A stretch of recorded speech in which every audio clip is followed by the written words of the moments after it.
Hey, God, here we dude. go. Thank God on this Good Friday. Yeah. And every day. I think we should, honestly, I think we should call it Best Friday. True. Is that an Orthodox thing? Glorious Friday. Glorious Friday. Yeah, good just kind of seems like a downplaying of it. You know what I mean? Well, you have, the two brothers, Jesus nicknames the Sons of Thunder. You have Peter the Rock, and you have James the Lesser. Okay, what do you do to get that one? Man, right. What makes him the lesser? Well, he ain't no rock. All right. Grateful Life 22 says, I hate wrenching. I have a fun story about that today. Is he a mod? Nope, he's just in our Rumble audience. We got a split audience. We got YouTube, we got Rumble. Does it aggregate all the comments? On my end it does. But we like to keep them separated, as the Offspring would sing about. It's a good song. It's all right. It's not a great song. It's, yeah, that's true. Not a glorious Well, song. it's to be fair, it's not finished. No, we're talking about Offspring. Oh, I thought you were talking about this one. No, you Sorry, I'm can't. trying to get photos of Iran loving Jesus. You remember when we went to go see, like, Chevelle and all those bands, and Offspring was the headliner? They left early. Everybody left early because we wanted to beat traffic, and the entire stadium left early. Everybody had the same plan. They all go, okay, nobody wants to see them? We'll beat all the traffic. So they actually should have seen them. No. Well, yeah. See, the I meant just, downside like, to that is... practically. I think they fired their drummer just before that show because he wouldn't get the vaccine. Oh, really? Wow. Yeah, so I think they walk. I think a lot of people just left in protest, and it's the Offspring. Didn't Tenacious D break up because the drummer was like, I hope the next guy doesn't miss Trump? No, that was Kyle Gass, the other frontman of it. Yeah. That's what I meant. Yeah. Well, now we're all like, maybe. Well, Jack Black can't be that retarded, right? No, Maybe. he's retarded, probably, but not that retarded. I added.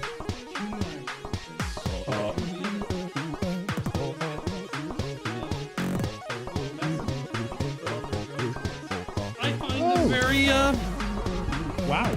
nice.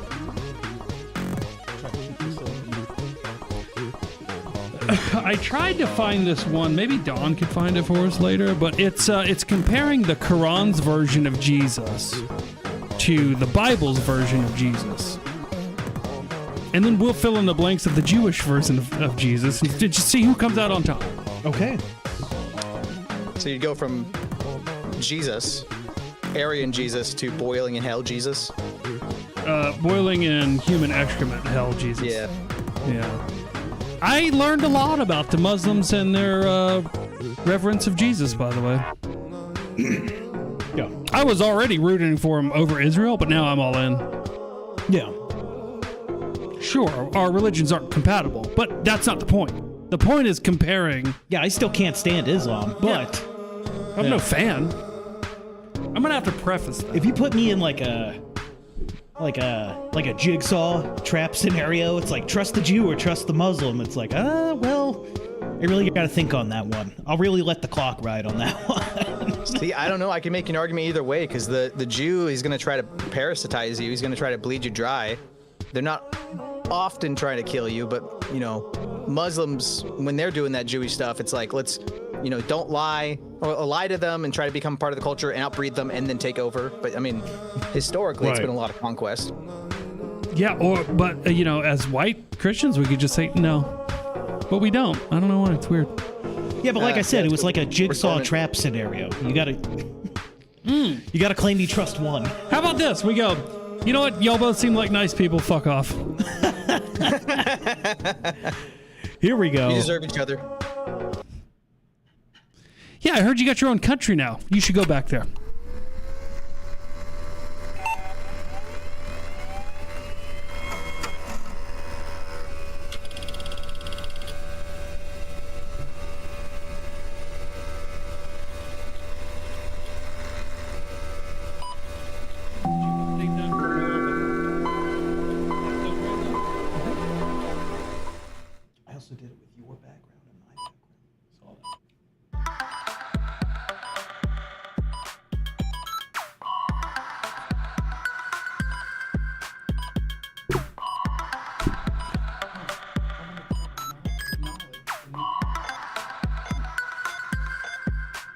Wait. No, it's different. This is smaller. Which one? I put on that. Yeah. Guess what? Too big.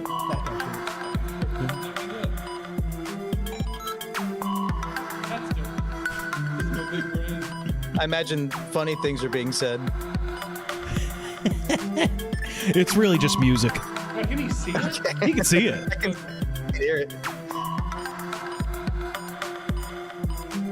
You should do this, but it's like the, Mario 64, you can like pull his nose and his ear and stuff. I'm working with what I got. Fucking stupid.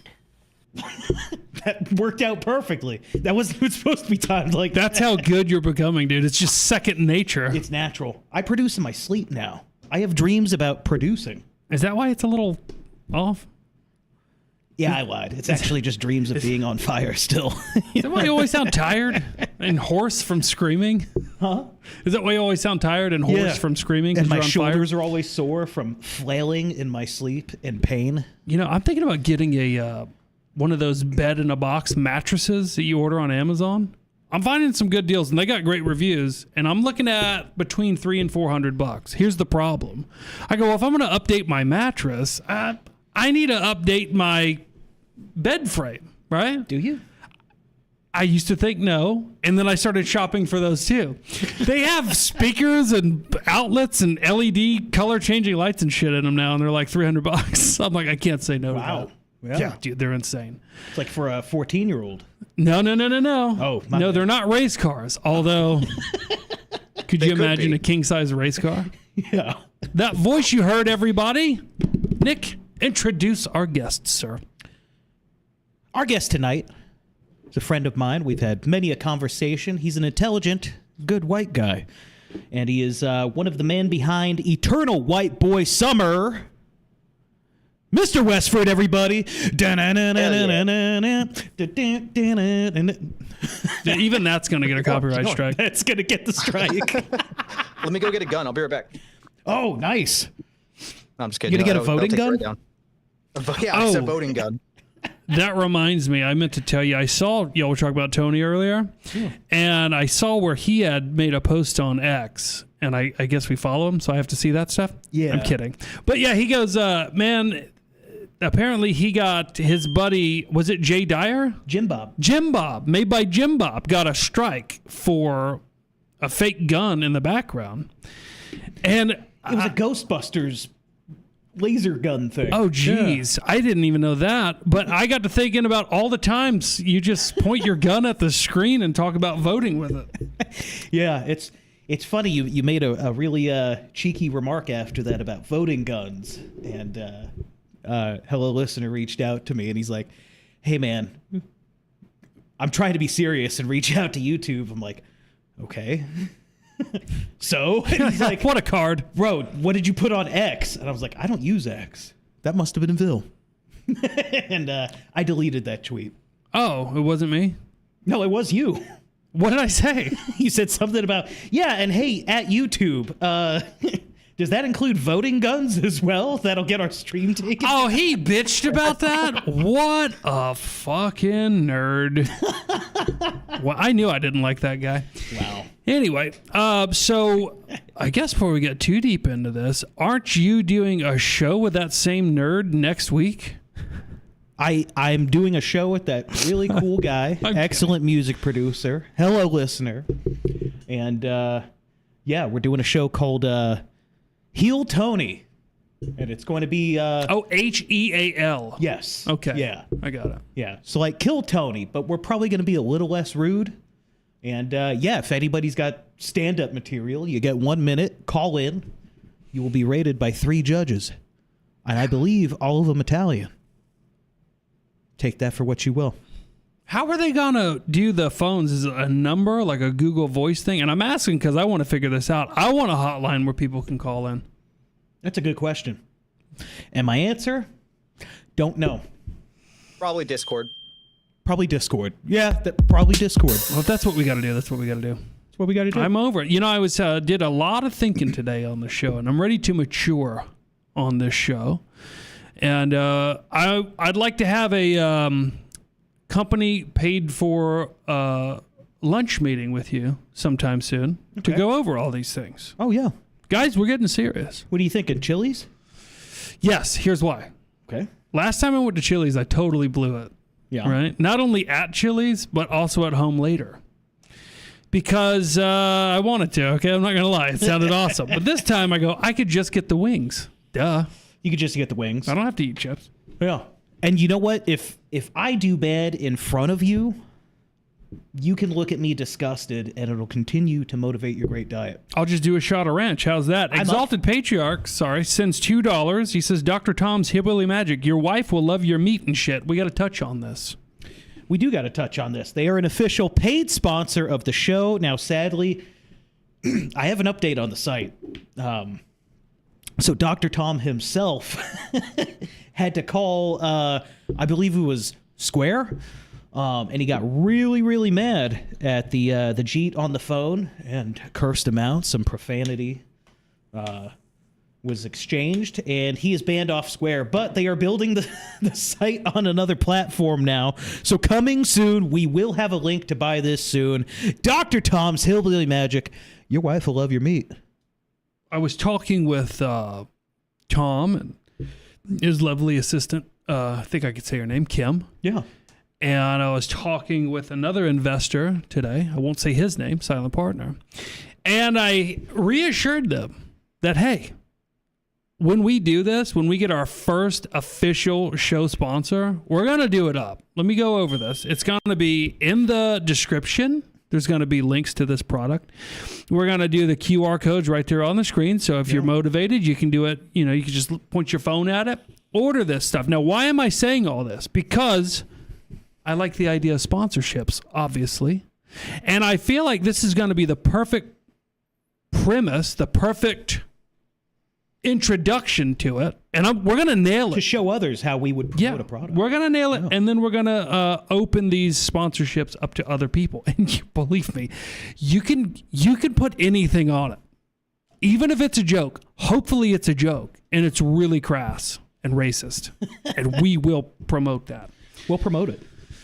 Yeah. But what's not crass or racist is Dr. Tom's Hillbilly Magic, which we don't have the website yet. We're expecting that next week, but you guys are going to be able to purchase that and support the supporters of the show. So I did say we were going to have something for that tonight. It's just not ready on Dr. Tom's end yet, but it's going to be not ready there, and I don't see the point of...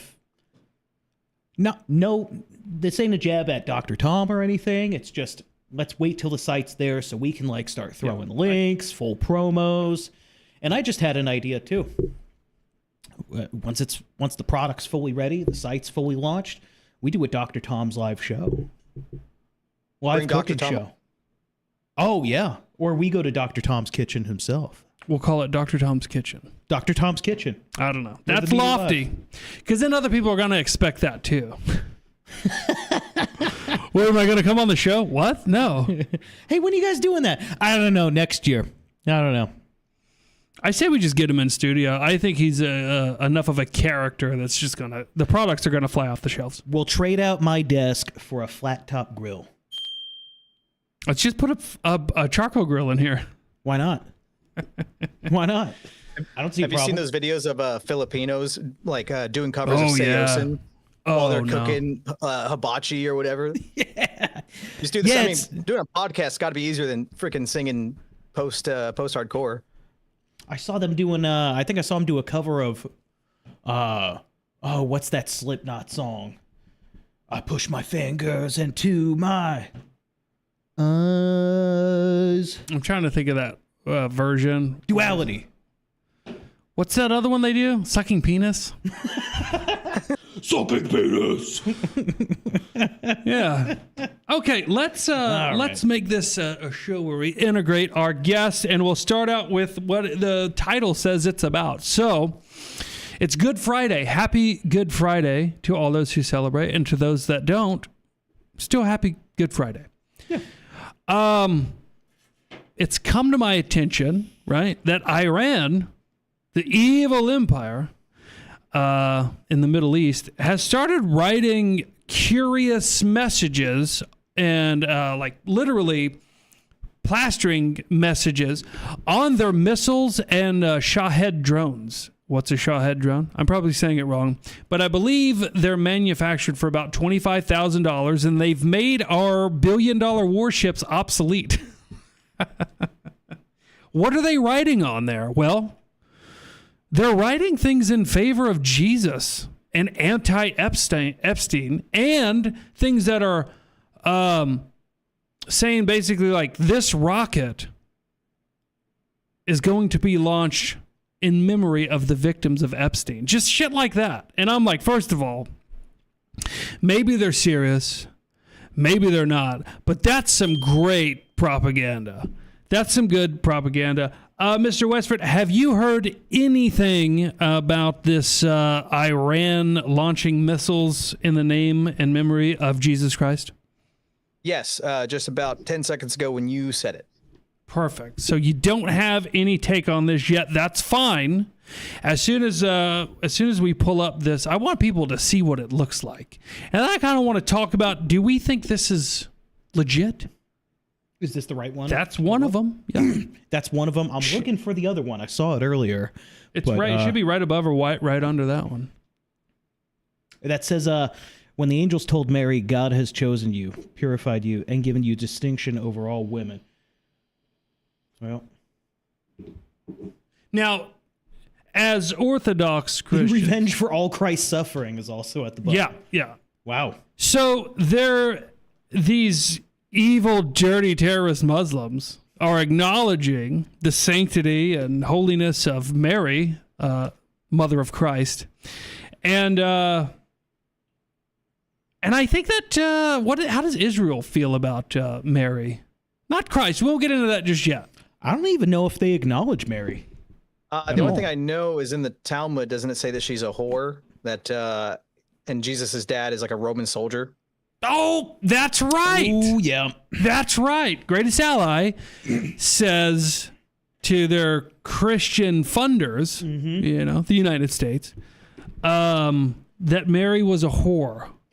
And Iran, our greatest enemy to our Christian nation, says, what does that missile say again?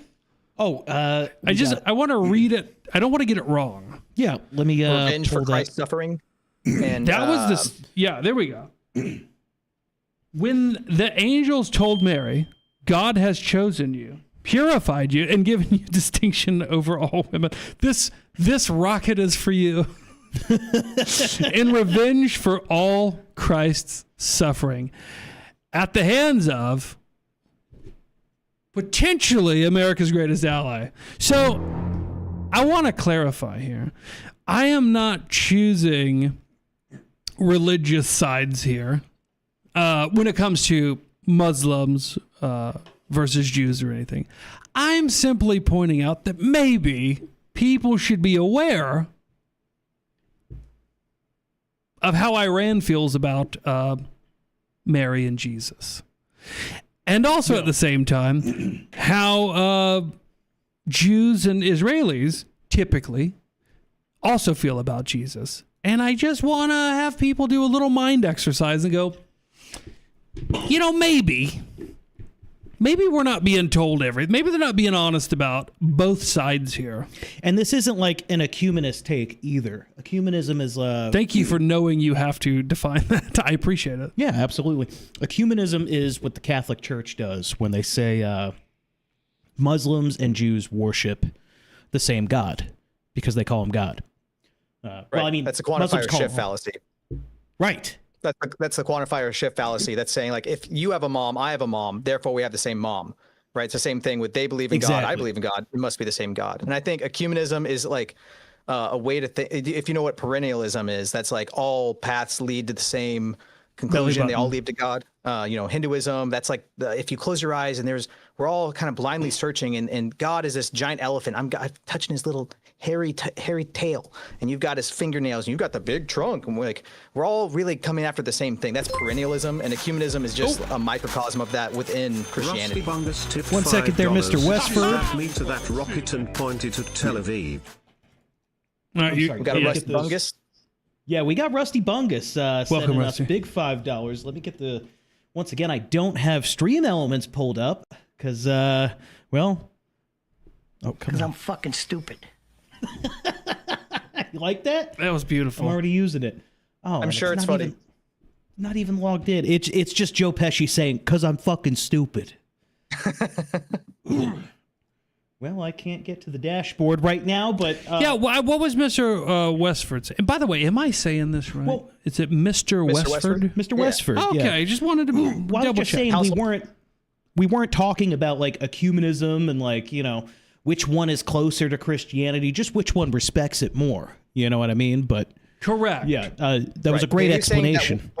what you're saying isn't ecumenism, where it's the lack of distinctions. Like you can still say we are different religions that have mutually exclusive claims. We're not going to pretend to be on the same side, but we can look at it and not have a two-dimensional view of they are Muslim, therefore they hate Christ. No, they have a certain reverence for them. They're Aryan, so they don't believe that Christ is God. They think he's just a human. They don't believe that God could incarnate.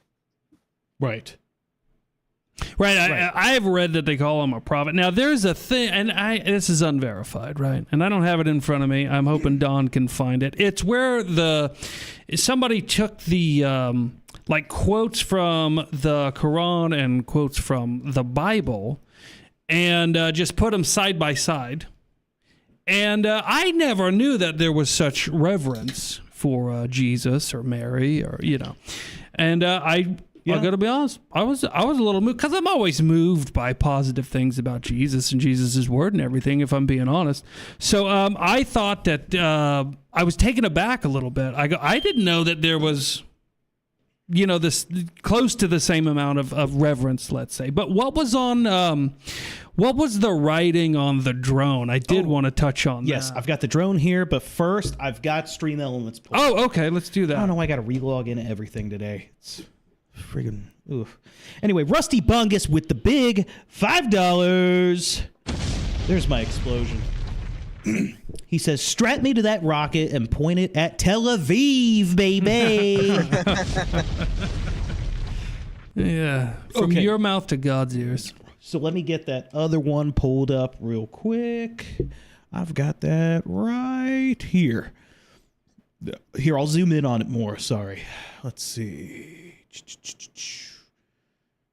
Come on now. Nope, wrong one. Ah, see, that's too zoomed in. Ah, jeez. Here, I'll just read it. "In memory of all the suffering, Jesus Christ, Son of the Holy Mary, endured, and in hope for the day he returns alongside the hashtag promised Mahdi." Mahdi, I think. Mahdi? Yeah. It's like the Messiah. So that we believe Jesus Christ is the Messiah, so they think he's just a prophet. Right. I don't know. I Right, haven't that's looked into enough. They think with the Mahdi. I imagine it's the Old Testament Messiah, but they wouldn't think he's God, right? They would think he's just like a strong man or something. Interesting. Right. Yeah. But we're clearly seeing more messages of them having at least respect for Jesus Christ and Mary, let alone... I would make the distinction there because, like, you don't want to commit the same quantifier shift fallacy because we're using the same Right. Jesus. We're using the name Jesus Christ and Mother Mary, but since we believe Jesus is God, he has human nature and divine nature. You could say that we're talking about two different entities. Like if somebody thinks I'm some guy from Africa or whatever, it's like that's, you know, they're using my name. They think it's me. They might have some details, but it's not me, you could say. Right. Huh.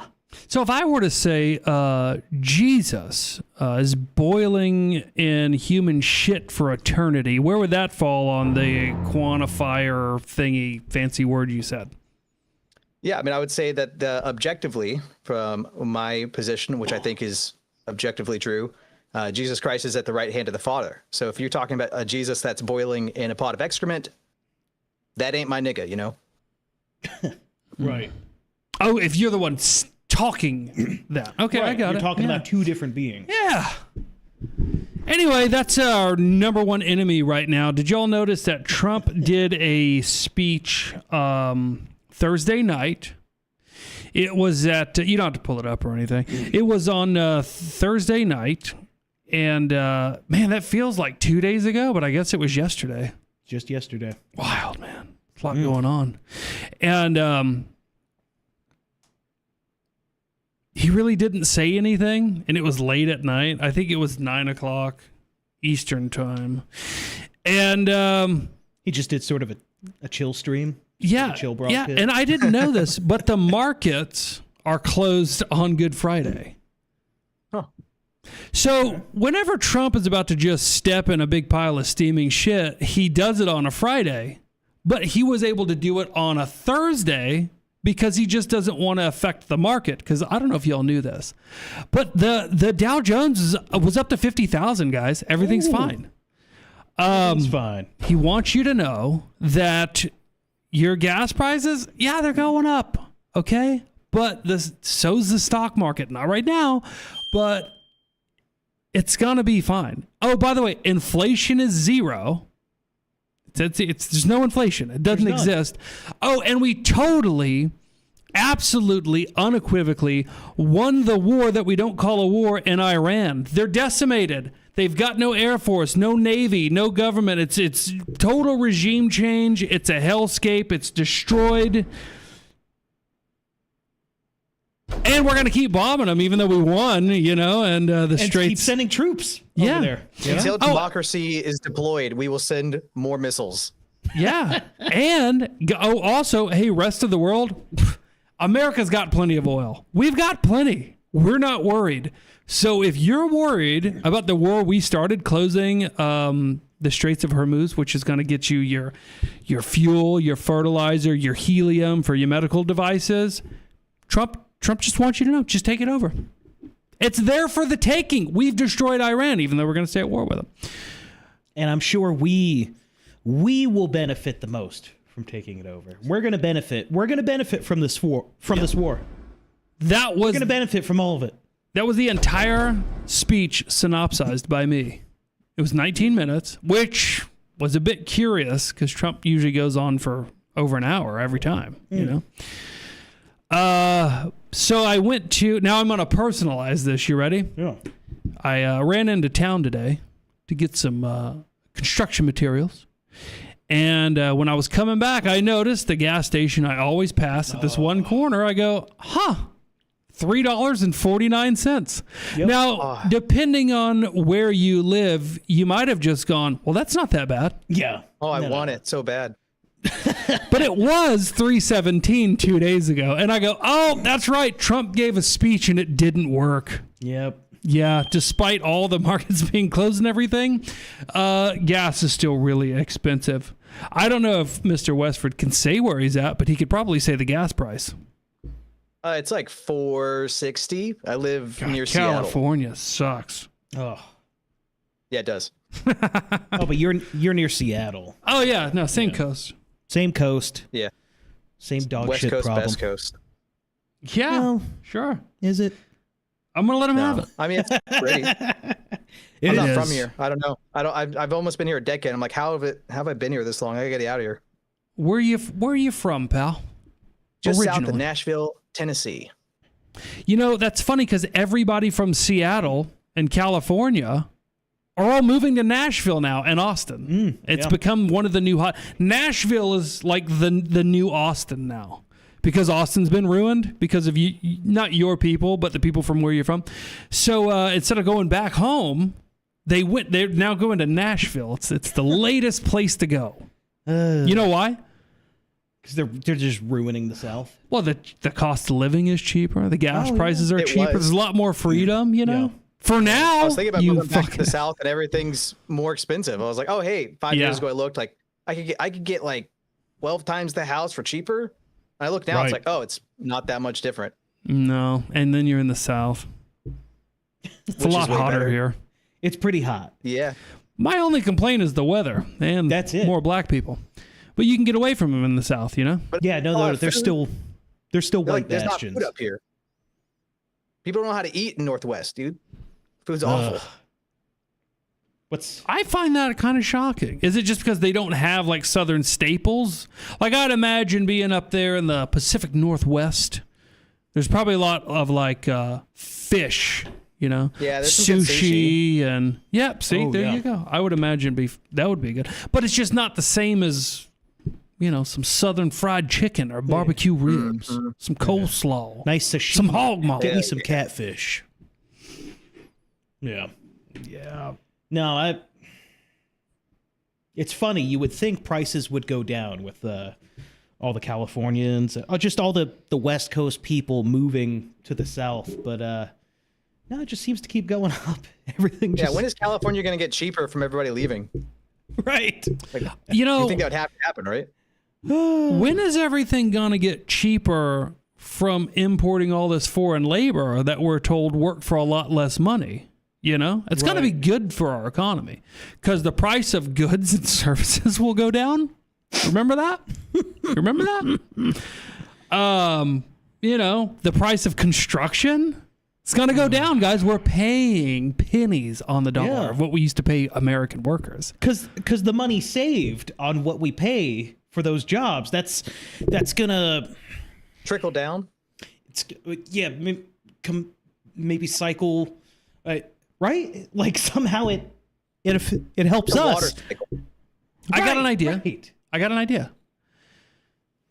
Let's go to war in the Middle East with an oil-producing country. Take the oil, and our gas prices will go. Oh, yeah, wait, no, I tried that too.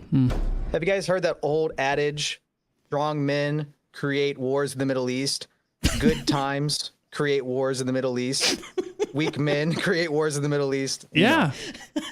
I feel like this utopia is right around the corner. And we're about to have robots, guys. It's going to make everything now even more. You don't have to pay a robot, right? So if I don't have to pay a robot, and a robot's my maid, my architect, my contractor, my prostitute, right? I threw that in at the end. Everything's virtually going to be free because now we don't have to pay for anything, right? So the prices are going to just bottom out. Yeah. Right? That's the next thing. Okay, we tried wars in the Middle East. We tried Mexicans. We tried Africans. Robots. Duh. Yeah. You know what? I'll bet that's been the thing the whole time. We thought this was all going to do what robots are going to accomplish. No, I already see it. It's, how everybody thought that, having your wife go to work, everybody be having a dual income, you'll make more money. Oh, yeah. Now that there's women in the workforce, there's just more supply of workers. And it's about supply and demand, not about how many people are in the workforce. No, I'm not really saying that right. But now we're going to get the AI and the robots going in. Now it's going to be like having a third spouse in the workforce. Everything's going to go up. Yeah, it's going to be exactly like having a third spouse if you've got a robot because you can still fuck it. Hopefully. I'm not that far away. I'm just excited for robot slaves. You know what I mean? You don't even have to whip them.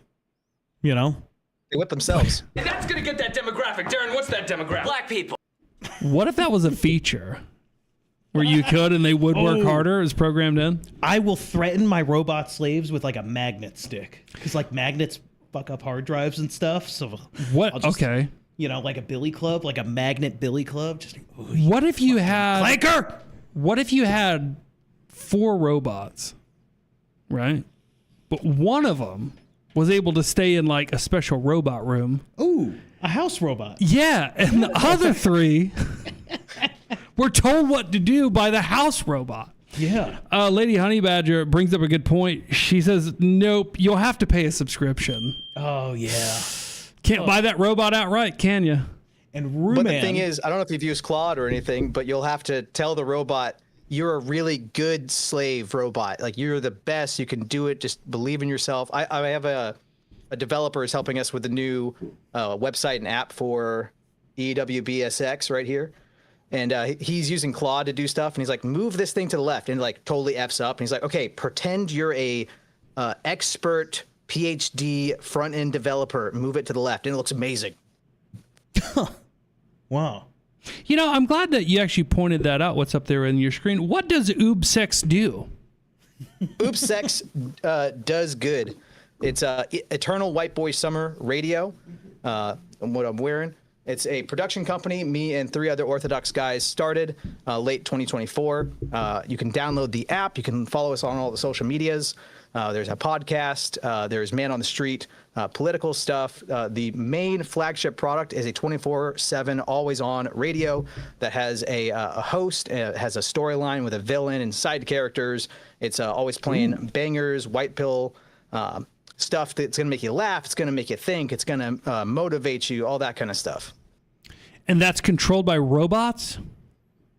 There are robots involved. They definitely don't have control. I like it. Oh, okay. Nice. You're drawing a line there. Well, thank you for that clarification, I'll play guys. a Check that trailer out. For it in just a second. Okay. Mr. Westford showed me, but we got a Rumble rant we missed real quick. Rooman sends $1. We'll give you a short explosion for that. There we go. West Coasters ruined Bozeman. Bozeman too? Bozeman's ruined now? Dude, they're going everywhere they can that everybody was like, hey, you know what? This place is really nice and pretty affordable. Every haven that was great because they weren't there. Yeah. Is that ding? Also, audience, is that ding loud? The ding you're Yeah, hearing? I do want to know how loud that is. And also, when that disappears, does it just come right back with a ding? Or does it go away for a little bit? It doesn't disappear. Oh, let's make it go away for a little bit. I'm going Next to time. forget to put it up. I'll try to get it on a timer thing. You know what I'm saying? It's like, Yeah. leave it up. Guys, I wasn't even going to touch on it. I was going to let the ding do the speaking for me. But if you want to donate to the Cash App Crack Cocaine Contributors Consortium, you could use this. And then I'll get it on the Cash App and read your comment if you want to leave one. That You way guys we have it set up cut. where like specific donations get you like different things that play on the screen. I have a friend who has it all automated. So if you donate $14.88, it'll play, like a Zig Heil or something, or whatever. I like that because then we can motivate people to do exact amount, like 420. If you're a big fan of Hitler. And to help motivate you, he had people saying, "Can you please make it where it's $1,776? I want to give you that, but I want this minute-long thing to play." It's like, sure, yeah, let me get right on that. Just hijack the station for an entire minute. Hell yeah. I'd do 30 seconds. For $1,776? Yeah. You would. Well, no, we have. He says the ding is a little loud. All right, we'll deal with it. We have one simple one for Rumble rants, and it just kind of pops up at the bottom. And unfortunately, with Rumble alerts, it's pretty slim pickings what you can get. I can't even format the text to fit on the screen. But the Streamlabs donation alert plays a horrible, loud, interrupting West Coast hip hop beat. With me and Villain Blackface at the bottom. That is really loud. I'm going to fix that. I've got an idea. Yeah. You fix, I'll talk. So I think for the Cash App Crack Cocaine Contributors Consortium, you just have to have a button on that brand new Elgato that I'll be like, hey, I've got a comment from the Cash App Crack Cocaine. A manual alert button. Yeah, and then you'll hit it, and then I'll read the comment. We'll do it. And you know what? It's going to be easily 300% more annoying than the Stream Elements one. Yeah, let's do It's gonna that. be Let's straight to your discourage people. I love it. No, they like doing it. They like. Oh, because we'll just. Yeah. People like doing the Stream Elements one because it interrupts you. Let me actually check that Cash App. Nope, still the same. Nope. But guys, I'm checking it. Here is a trailer that Mr. Westford sent me. They thought. Ooh, it just kind of auto-played. Ooh, okay. For Eternal White Boy Summer. Let's take a look. They thought they had you under their spell.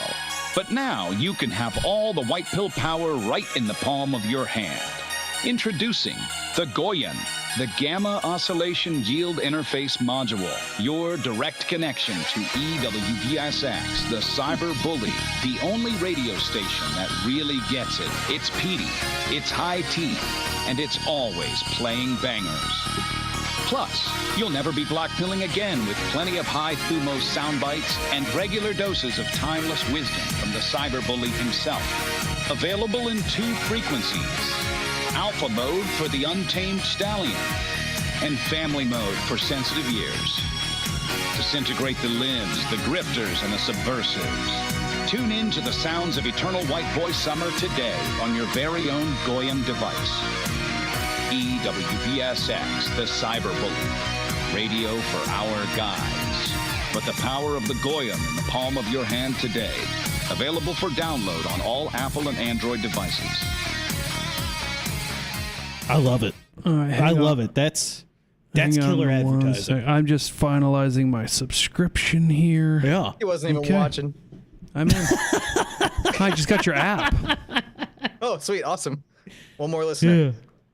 Nice. Yeah, I'm getting ready to download it. Like I said, I know you've told me about it, and as you've known in the Discord we hang out in, I'm constantly a little sauced, so I'm forgetful. But I've got it pulled up right here. Oh, and it's installed.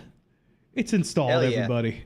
I'm excited, and I've got some very, very good white guy DJs that I might try to network you with that make their own music. Oh, So, I digress.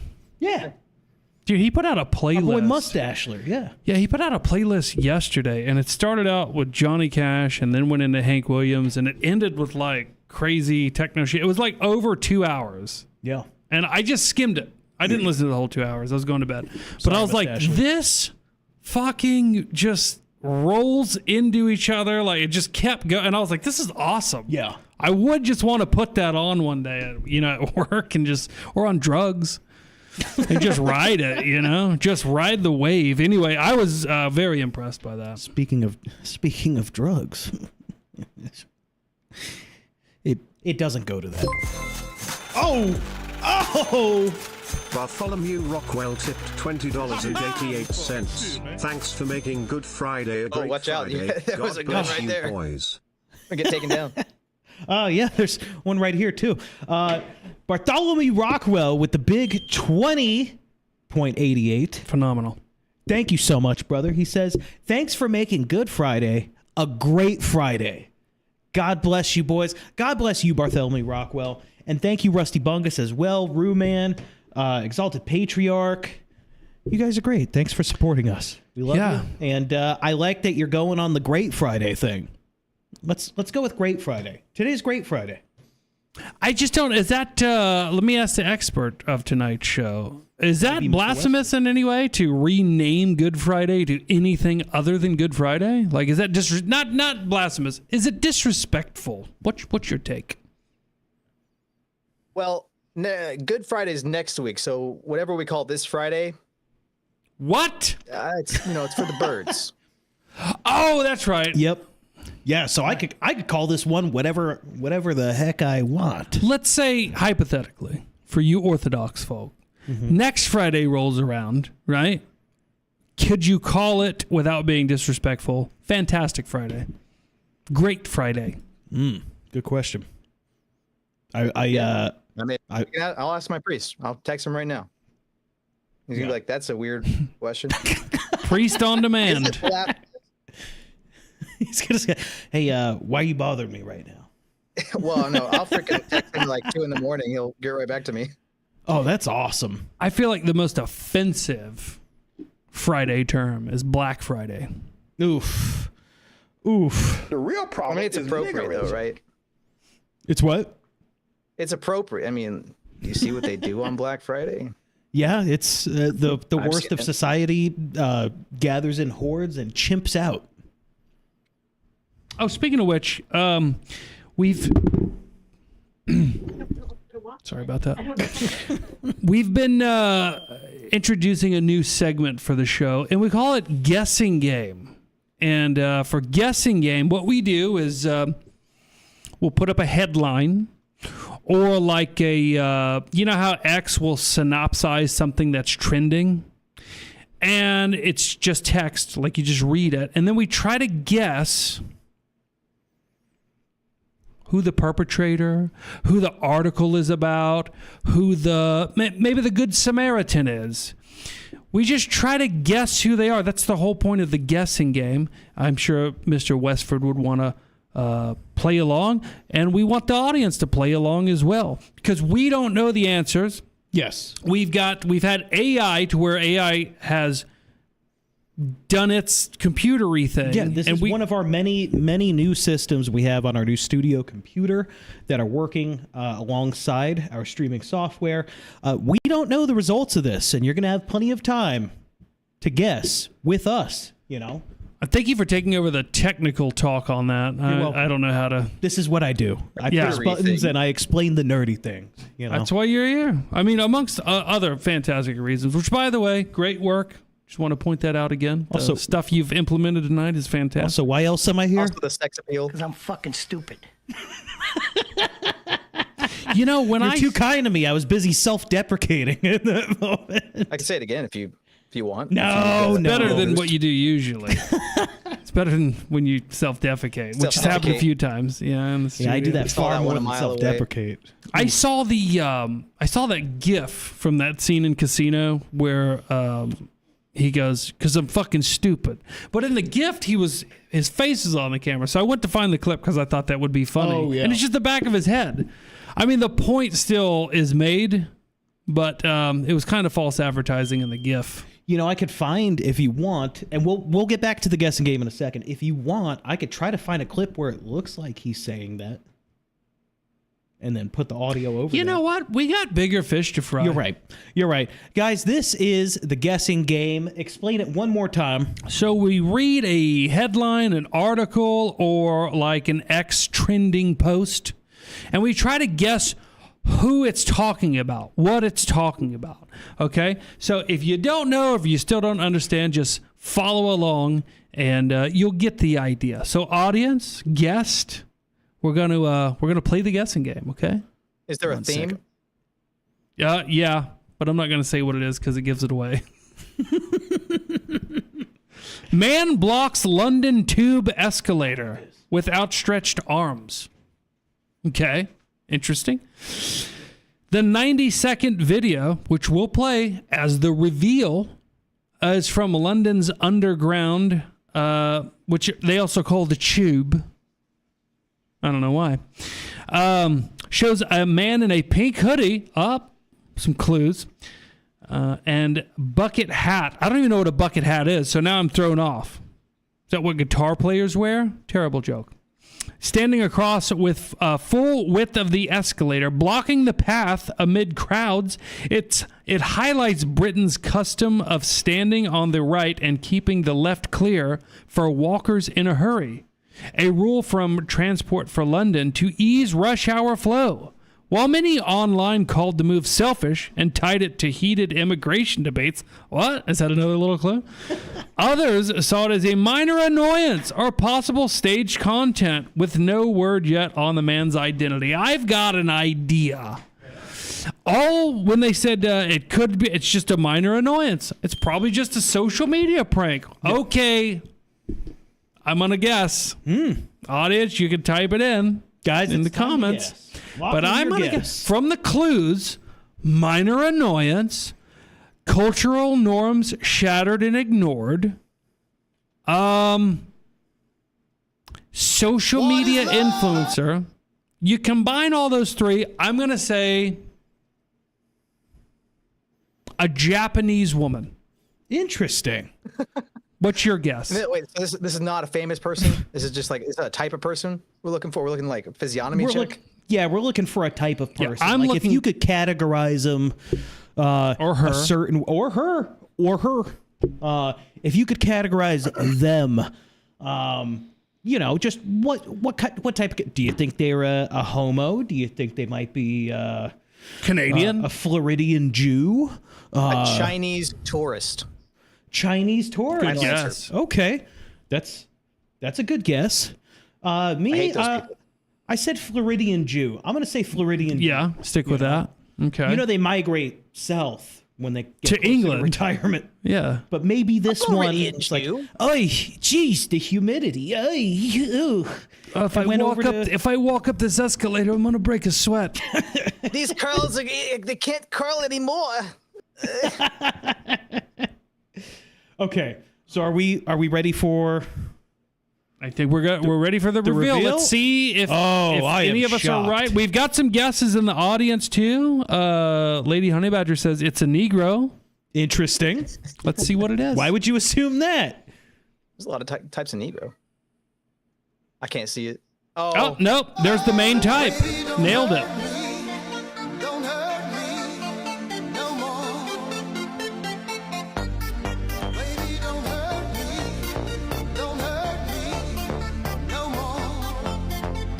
And that song is perfect. It's what his white girlfriend yells at night. Okay, now hold on. The article was a little deceiving from what I heard and understood. I have low comprehension.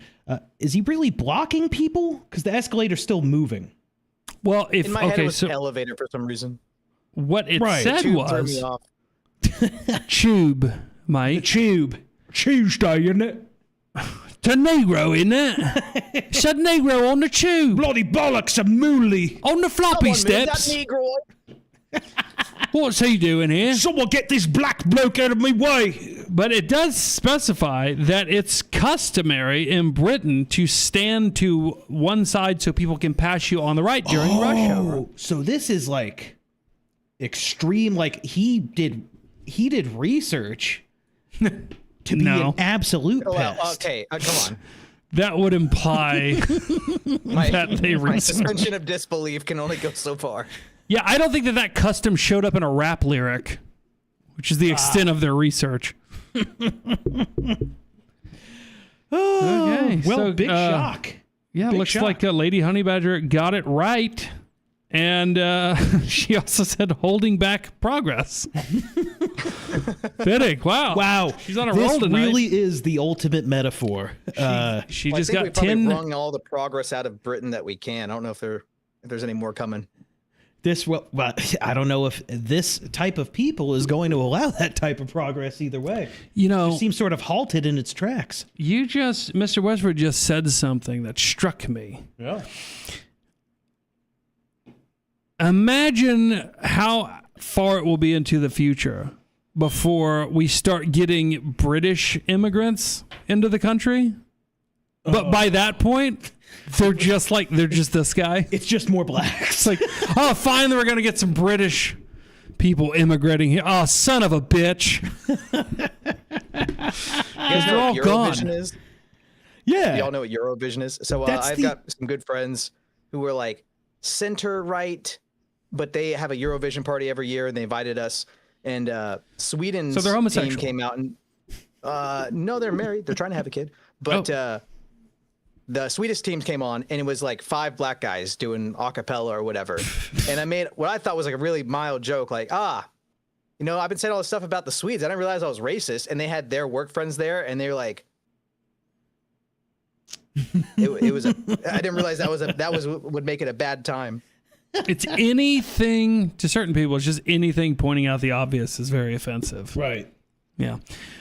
I say we go on Eurovision in coal blackface, Oh, yeah? and we attack them as racist for saying anything. Well, Can we- Eurovision has been around a long time. It's entirely possible it has had blackface on it before. I haven't checked, but what has it been around since? Like it came out like after World War II to like bring Europe together, right? Oh, yeah. How's that working out? So what if the show itself is just tearing it apart? Where is Eurovision held?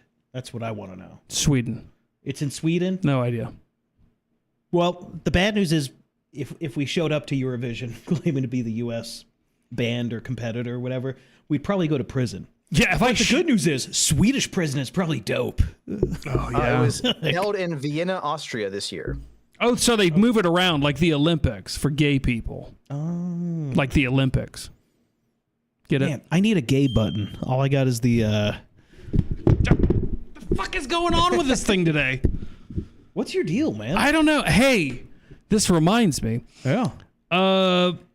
Super producer Nick DiCarlo adjusted the audio before the show, right? I believe so.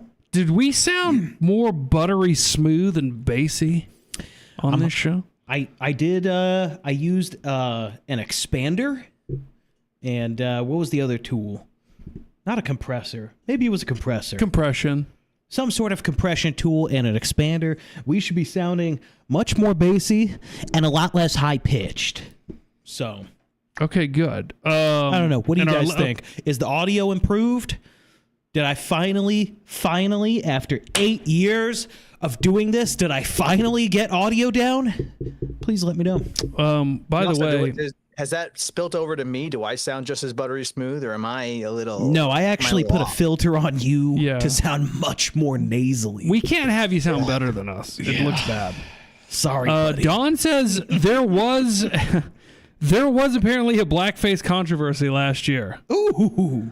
Eurovision 2025 contestant Klemen Slakanja has responded to the controversy caused after he released a video in which he donned blackface. Slakanja, who is set to represent Slovenia at the Eurovision Song Contest in Basel in May, was impersonating former winners, including Dave Benton, who became the first black person to win the competition when he represented Estonia. Because when I think of Estonia, I think of black people, in 2001. And Ruman said, sounding good, nerd. Don, thank you for the update. Yeah, there you have it. I'm trying to look for the video. Oh, I don't know if he said there was a video. Oh. But we just putting all that in the comments here, which I like. I see it right there. Yeah. Okay, we got to move on, guys. We got to move on. We got to move on. Show's got to progress. Now, I'm trying to, because of our limitations on our guest being able to hear the audio on videos we play, I'm trying to just go with non-audio stuff, like pictures. Why couldn't I think of the word picture? I can't think of the word picture because in the internet, they all have, it's short. It's like pic. Still frames. Yeah, it's... Nobody says picture. Have you noticed that? Yeah. I'm bringing it back. Well, we still say stuff like film, even though it's not film. Right. It's classier. I even catch myself if I'm using Grok or something to make an AI. I almost just said it. Photo. I say, can you generate a photo? It's not a photograph. It's an image. Yeah, if graph is in it, it insinuates it's really old, like a lithograph. Right. So, you mentioned something, you said film, but it's not film anymore. And it got me thinking. Yeah. Film, cinema, movies, right? Movie, it moves. Yeah. It's not film anymore. What does cinema mean? Where does the term cinema come from? Like movies make sense. Film makes sense because movies used to be on film. But where did the term cinema come from? What does it even mean? Cinema definition. Here, I'll pull this up right now. A theater where movies are shown for public entertainment. A movie theater. Why don't you just fucking say that? Well, cinema is short for cinematography. It's entomology. an English shortened form of cinema, the early 20th century, initially referring to art of filmmaking. So I guess the root is kinainen, to move. So it goes back to movie. Man. Moving picture. What did I tell you about this guy? He's got a real schmutz on him. You want to say in front of him? Yeah, go ahead. What did I tell you about him? Go ahead. I don't remember. You sent me a link to his show. And I was like, I'm going to watch that. I said he's a smart guy.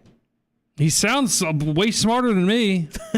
He's used a lot of big words. I'm like, I don't know what the fuck that means. But then he gives context clues, and I go, okay, now I know because I'm an idiot. But he explained it accidentally.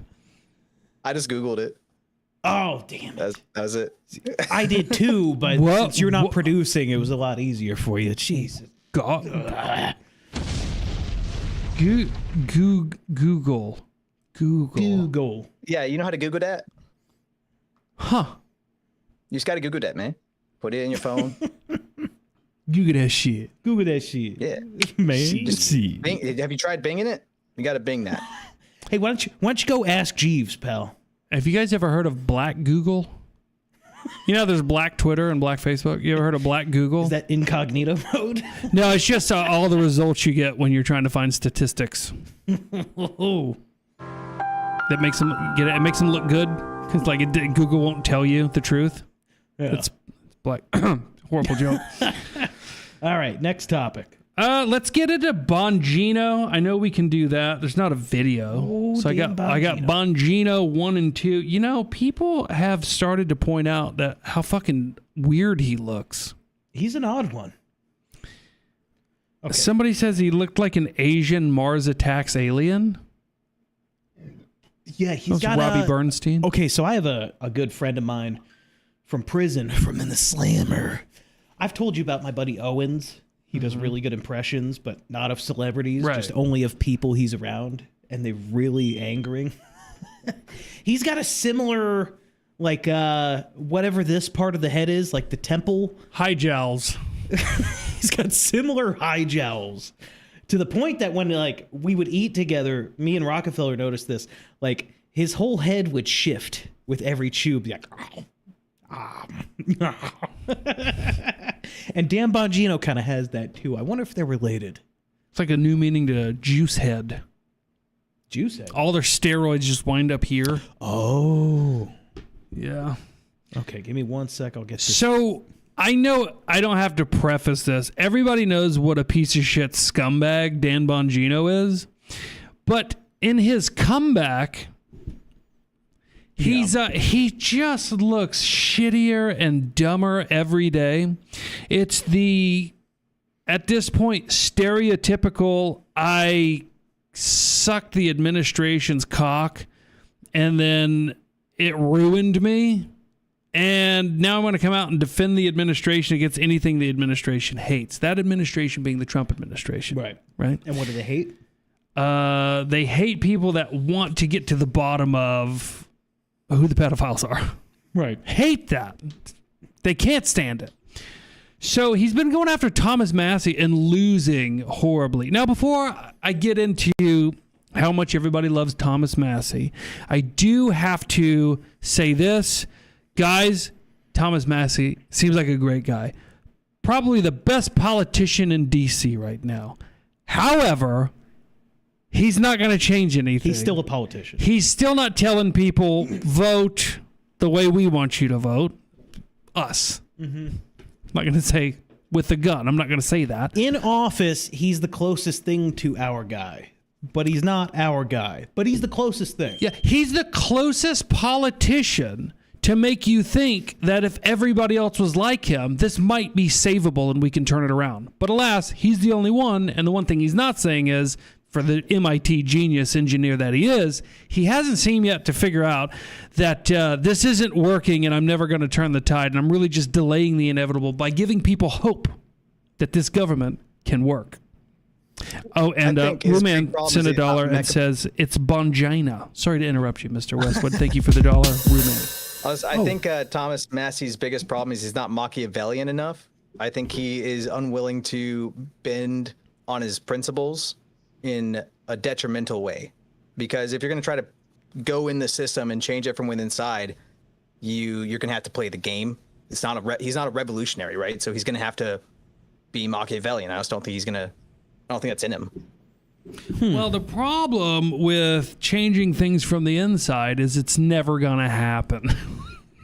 So, yeah. I wish people were more open to that concept. I mean, we're literally down to like just Massey.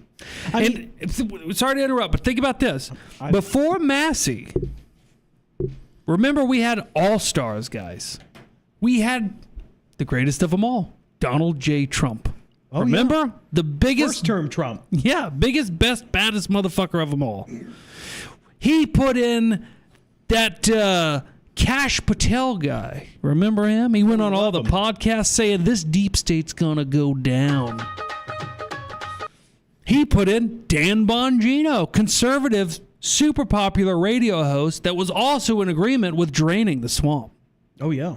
He put in high-profile lawyers to top key administration positions in order to take down the people who were throwing us in prison and trying to throw him and his family in prison. I mean, he just had a massive catalog of hard hitters that within the first 3 months of his second presidency, all shit the bed. He put together the biggest, meanest bat you could. and then put it in the hands of the weakest, scrawniest arms possible. And you know who else was on that team? You know who else was in that coalition? Thomas motherfucking Massey. Now all those people are calling him a fraud, grifter, and a piece of shit. Yeah, the last man standing with integrity is being attacked by the entire administration. So I think with those types of numbers and that type of history, that was all just revealed before our eyes in the last 6 months, is that there's no turning this around. There's no turning it around. It was your last shot. It was your last chance. Yes. Trump was the golden child. As you've said in the past, this machine, what was it? This machine doesn't move in reverse. Does not run backwards. It does not run backwards. There are so many. I'd like to think of it more as a really sloppily put together Jenga tower by a blind person. And we just keep adding the weirdest blocks at the weirdest angles, and they won't let you remove one of those blocks because the whole thing will topple over. Yeah. So they'll just keep adding really shitty placed blocks. Yeah. Don said Massey is struggling too in funding. Even Ron Paul is making videos telling you to donate to his re-election campaign. Now, why would he be struggling in funding? He's so popular. He's a constitutionalist to the core, it seems like to me, at least comparative to anybody else in Washington. Why does he need to raise so much money? Oh, because Donald Trump's entire team is attacking him, and Donald Trump's biggest funder, Adderstein, with her Chinese billionaire casino money, is funding his opponent. Now, why would they do that? Now, I don't think Massey's going to lose. He's just too popular. Yeah. I don't think he should even be worried about funding, but that is the way that the game is played. And if you have Chinese casino Jewish billionaires just funding the last bastions of actual freedom and constitutionality in the United States, how long is it really before Massey does fall? And there's nobody there to replace him. There's not going to be another one. And there's definitely not going to be another 2020, 2016 Trump. No. So... No, I mean, even 2016 Trump was a lie. Well, yeah. You know, even that was a big lie. Like, there's no voting your way out of this. That's all.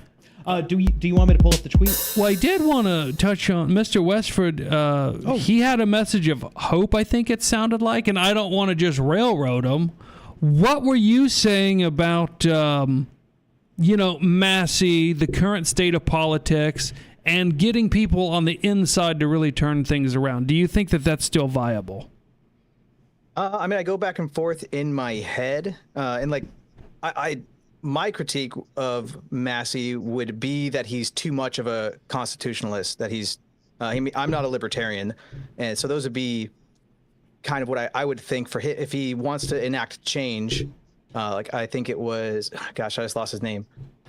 There's some political philosopher that's saying like the Constitution's brilliant because you can make it whatever you want it to be and need for the time, and that's kind of where I've gotten to, going from normie conservative Bill O'Reilly stuff. My dad was listening to Rush Limbaugh growing up, and then discovering orthodoxy, becoming a monarchist, and looking into the Enlightenment, all that kind of stuff. So that's kind of a preamble to the perspective. But even with Trump, I still haven't gotten because it seems like you guys are both in like the 1 sec. I'm sorry, Mr. Westford, 1 second. You can't hear this. Yo, get this honky mofo up out of this my joint. This is my don't need no honkies, like you here, you wigger. Okay. I'm sorry. Well, a lot of people don't know this. Our guests, they don't have a way of hearing our audio. So, read that back to them. So I'm going to read this. I didn't even get the first half. We got $15 from Mr. Eastford. Thank you. Oh, Mr. Eastford. Oh, I get it. My Mr. Eastford penises. Yeah, you're that one.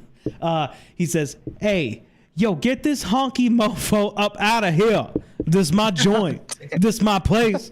We don't need no honkies like you here, wigger." And that's gonna get that demographic. Darren, what's that demographic? Black Westford. That's what that is. I guess so. That's what it sounds like. So I didn't Thank think you had for a the nemesis. $15, really. Thank you. I do got to go back to what you said. You said you were a monarchist. Yeah. Okay, that's good. So you would prefer if the United States was a monarchy? Yeah, I think that would be because people float back and forth. Is America a Christian nation? And I actually kind of had a I don't know how to describe in the moment I just made the decision from what I was hearing. So my wife was talking to somebody who is Orthodox, and they were saying, why would I vote for according to my Christian conscience? This isn't a Christian country. I don't want to impose my values on other people. And I just went, America's a Christian country. America is a Christian nation. And I've talked to people, and they're like, well, the founders wanted separation of church and state, and they didn't want to be a Christian nation. Oh, the founders got it wrong. They didn't realize what country they're making. It's a Christian nation. Well, and also, I don't think the founders' intention was anything outside of Christianity. I think it was different sects of Christianity. But like you said, you can make the Constitution whatever you want. But the reason I'm asking is because that's great. I'm all for what could be considered radical political ideologies, which monarchy in America could be considered that. I think you would concede that. But my question has nothing to do with what to do with the monarchy. My question always goes back to, with no matter what political will you may have or want to implement, my question always is the same from the starting point. How do you get there? Well, I think with looking at the traditionalist Christian monarchy view, prerequisite would be that the majority of the country is Orthodox Christian. They're in the church, and the monarch submits himself to the church. So there's a symphonia between church and state. There's not a separation. It's the state religion. So I think that'd be a prerequisite. And Orthodoxy is obviously on the rise. It is having quite a big boom. We have like 90 catechumen at my church, and all the churches I know are needing to save up funds to expand. So that might be, even, it's hard to know the time frame, but if that was a possibility for America to become an Orthodox monarchy, it could be, 100, 150 years. But the fall of Rome and Rome becoming Christianized happened, you could say, overnight, but also over 300 years. I understand. Now, Christianity in all of its forms has a lot of backers from different arenas, right? So we still got to address the question, first of all, how do you get this pesky current government out of the way? And secondly, how do you sway the people that took it over violently, peacefully, politically, voting wise? How do you then steer them in the Orthodox king direction? That's a big question. And I think I'm a believer in elite theory. So I think America doesn't really have elites. We don't really have an aristocracy. So I think that would be much to our benefit if we did. I mean, when you hear elites now, it's like the Alex Jones, George Soros, people who are in the shadow government, all that stuff. That's the elites we have. We don't actually have these people that are the generators of culture and pushing the nation in a certain direction. I think that'd be something that'd be important. I don't really know how we get there. Well, I wouldn't consider democracy land where everything's flattened. I wouldn't consider Jews an aristocracy per se, but they do fit the category for the rest of everything that you said. Yeah, but I think another part of monarchy is that the king is representative of the people, and he is like a father. He shelters and nurses the people, nourishes them. Like he has to have boobs to do that, I think. But how do we get there from this government? Like I said, I think a prerequisite is conversion. But I mean, I know some Orthodox people are really doomer black-pilled when it comes to anything politics. I think that's a trap. Some people will say Orthodox people need to go and be in politics, and some people will say, no, that's worldly. I think it's kind of depends on the person and their calling. And so I think it had to be small changes that accumulate over time. And like I was saying, I think you guys are both in the fell for it again. kind of camp. I'm not necessarily a truster, but I'm kind of in this Schrodinger's box where I see the arguments from the fell for it again and the trusters, and I kind of see, like, I just don't have enough information to go off of. And I've got a third kid on the way. I'm busy. I'm not looking into all the details like a lot of guys are. But like, let's say like with the last Iran war, it was 10 days. And I remember the first day, everybody's like, we're all going to go die for Israel. There's going to be the draft. And everyone was freaking out, chimping. And like 10 days went by and it was like, oh, hey, Tel Aviv got bombed. That was cool. Hey, like the war's over. I don't really know where this one's going. I haven't paid too much attention, but that war taught me to not freak out right away and kind of see where things are going, because we're not really getting all the information. So like, I haven't heard an argument that's convinced me that Trump is owned by Israel, say. I'm not saying he's not. I'm just saying that I haven't heard something like, okay, yes, confirmed, smoking gun. I've seen a lot of like circumstantial evidence or people having an interpretation of events, but I do think that there could be, let's say, America's interests, the Trump administration's interests, and Israel's interest. And if they happen to align, you could have the argument that America is owned by Israel, because that's just what both of their interests are. But I just don't think that that's necessary. That correlation isn't causation. Right, but okay, well, I was gonna ask. Well, first of all, are you talking about the 12-day war, the first Trump war? Yeah. With I don't know how much. Yeah, however many days it was. Yeah. Oh, okay, all right. Well, here we are now, though. So, but my next question though was, how does the Orthodox Church feel about ultra violence in order to unseat a tyrannical government? Well, we got Vlad the Impaler. That wasn't a tyrannical government. That was like invasion from the Turks. Oh, So okay. We can still stick with that. I don't think that you would say we're not being invaded. There's a very good Orthodox book I'd recommend called The Use of Violence Against Evil, something like that. The use of the resisting evil by violence, something like that. Resisting evil by force. I read that one in prison. Yeah, on resistance to evil by force. I think it was Ilian that wrote that. And that was a direct. Yeah. So we have Contra examples. My patron saint is Tsar Nicholas II. That was a violent revolution that we would not condone because it was overthrowing a Christian government and turning it into an atheist one. Was he the one that got murdered in a basement by communists? Yeah. Yep. Him and all of his family, and like even their, I think their kids' tutors were shot. And then when they tried to bayonet them, but they had like jewels stitched into their clothing. The girls did. They started, brutalizing them.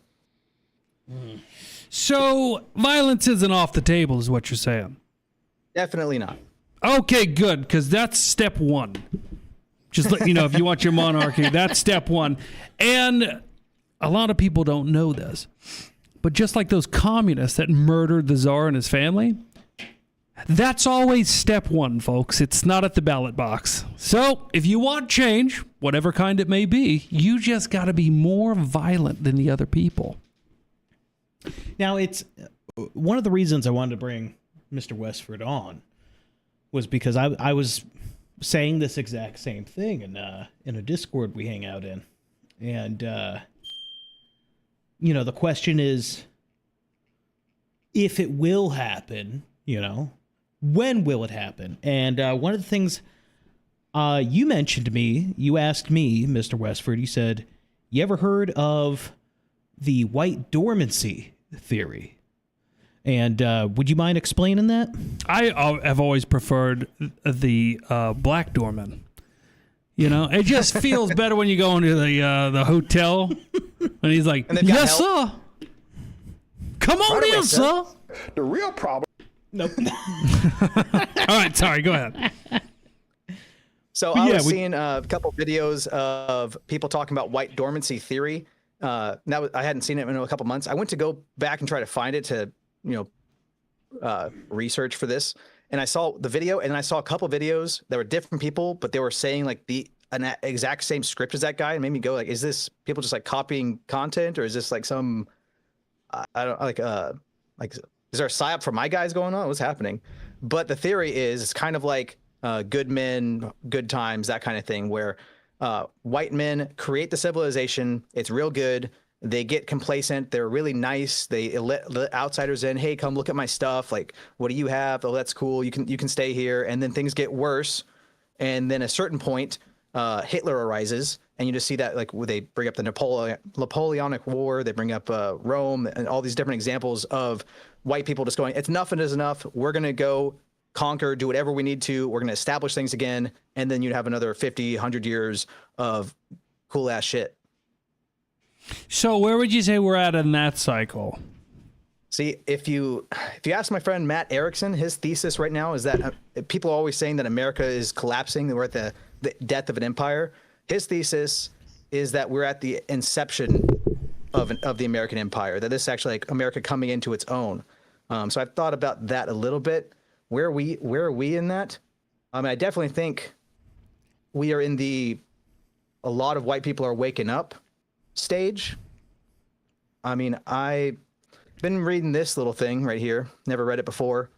Oh, but great book. Well, it starts getting a little repetitive after chapter 3, but yeah. So he was talking about his noticing how he, grew up, only knew one Uden and didn't like him, but he was just kind of not a nice guy or whatever. And then he went to Vienna and he saw this anti-Semitic stuff, and he was like, I don't want to judge people based off of their religion. That's not my. That's the white man doesn't have that impulse typically to hate his fellow human, But then he started seeing all these horrible things in society, and every time he would look, oh, another Uden. And I'm like, I've heard that story 1,000 times, like with all the guys around me. And the thing that's happened to me in the last month is I have all the people my age, I'm 30, talking about how terrible the boomers are, and like my parents are wasting my inheritance on frivolous stuff, like they're burning it. And so you have the family unit, white people had been psyoped with the boomers, where they got rid of all in-group preference. So they're not helping each other. They're not making the everything better for the next generation. They're stealing from the next generation, making it harder for them. And we have Somalis coming in who are crazy outbreeding us and getting things for free with the luring centers. So that's like an existential threat to me. If tons of my friends, and that's got to be a microcosm of what's going on around the country, they're saying, if I could make $2,000-3,000 extra a month, I would give my parents grandchildren. I don't think I can afford it. But we have Somalis that have 10 kids because they're getting paid per kid. Right. There's simple math there. Well, and they just like to fuck. Yeah. So, what's the next step when the Supreme Court rules against Trump in the birthright citizenship case?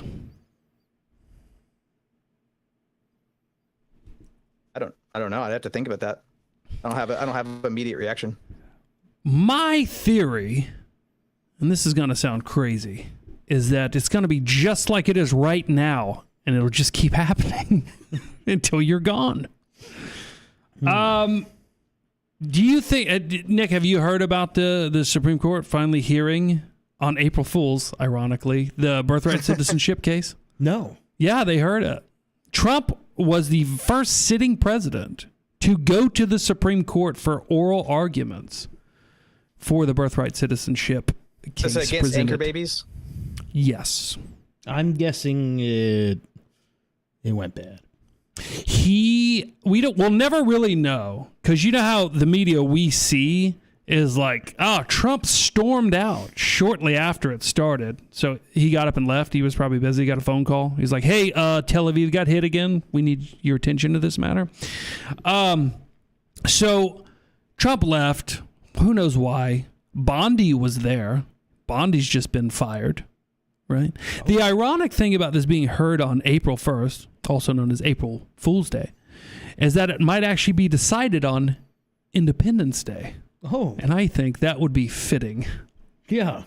But I honestly don't know how they're going to rule. I don't know if you guys knew this. I'm a bit of a pessimist. I like to be prepared, He's a little black-billed. But I don't see it going our way, but it might. If it does, I think that might be a legit turning point for the country, and then I think we can pursue things like you're talking about, and like most people talk about, having hope, which I've abandoned. So, but the Supreme Court does always pull me back in. You know, they'll do a ruling, and I'm like, okay. Every time I think I'm out, they pull me back in. Oh! Every time I think I'm out, they pull me back in. Oh, let me do it. Every time I think I'm out, I gotta get my hands up here. You can see they pull me back in. Good shoulders on that. Yeah, you got the hair going, too. A lot of people don't realize with the Silvio Dante, it's all shoulders. You know what else? That's A all lot it of is. them. For some reason, this is the entire character. This and ridiculous hairpiece. I was gonna say that's what a lot of other people don't know is that's not real hair. Yeah, He's but it bald. was stupid how in the movie, Many Saints of Newark, they wrote it in that it's a hairpiece because the actor had a hairpiece. It was never mentioned in the show that Silvio's hair was fake. Yeah. Well, just like them mentioning that and that being really stupid that they did that. Oh, so was the whole fucking movie. Yeah, it was pretty bad. Room Man sends $1. He says, send a rocket to the moon as well on April Fool's Day. How ironic. Yeah. Ironic indeed. Did y'all see that press conference from the astronauts before they took off? No. They were saying a lot of weird shit. Talking about the just one, wait, which one? The I've seen Artemis... the one after the moon landing when they're like... No, this new one, the Artemis 2 crew was doing a press conference before they went up to... Who knows where, really, because we've been lied to about everything else. Just kidding. I think space is real. But if it was revealed that space actually was totally fake, I'd be like, I mean, you know, I should have known. Yeah. I won't be shocked, in other words. Wait, so do you... Right now, what do you think about space? Yeah, space is real. The moon's up there. Get a load of this nerd. Because I'm fucking stupid. But anyway, yeah, they were saying... weird stuff. Like one of them, I believe, I could be getting this wrong, but I believe I read a quote where one of them said that this is, historical because it's the first trip to the moon. Oops. They said, oopsie, busted. I would just have you pull up the clips, but he won't be able to hear it. And No, it's fine. so it's fine. I'll imagine. I mean, I could. Man, just, you're no. a good sport about this. It's just not a good flow to do that. But okay, did we Have you ever seen get the to Buzz tan Aldrin bungee? one? Yes. Have you seen the Buzz Aldrin one where he's like, he's getting asked about the moon landing? He's like, we never went to the moon. Yeah, and wasn't there one? Maybe it wasn't Buzz Aldrin. Maybe it was like the other Apollo crew. They just there's this group of reporters that keeps going to all the astronauts, and they're like, "Will you put your hand on the Bible and swear that you went to the moon?" And one of them did, and he's like, "Okay, can you turn those cameras off? I think the interview's over." And they pretend to turn them off, and he's like, "You son of a bitch, he lied to me. This was deceptive, and you motherfucker, get out of my house." And it's like, well, you know. Did you see the other one where a reporter like accosted him and called him a liar, and then he punched him in the face? Yeah. And the guy, you know, he was old school. I mean, he probably got paid a lot to perpetuate the lie that he went there. Or he not to mention all the pussy he smashed. Oh, dude, yeah. Imagine being, I was on the moon. Suck it. No, literally. Yeah, get that space car. It was a different time, though, you know? Now they're just sending up anybody. Black people. I don't know. Ugh. It's getting crazy. We never got to the Bongino thing. We never Sorry. got to I just wanted to Bongino. touch on this fucking loser. All right, let me, oh, geez, hold on. I took it down. Sorry, that was my fault. We were talking That's about all right. monarchies. Oh, that's right. Which I'm all for, you know? Yeah, no. Monarchies are great. And I mean, one of the biggest reasons they're great was like, you know, I'm not advocating for it personally, but we know violent, bloody revolution is probably one of the only things that is going to turn this around.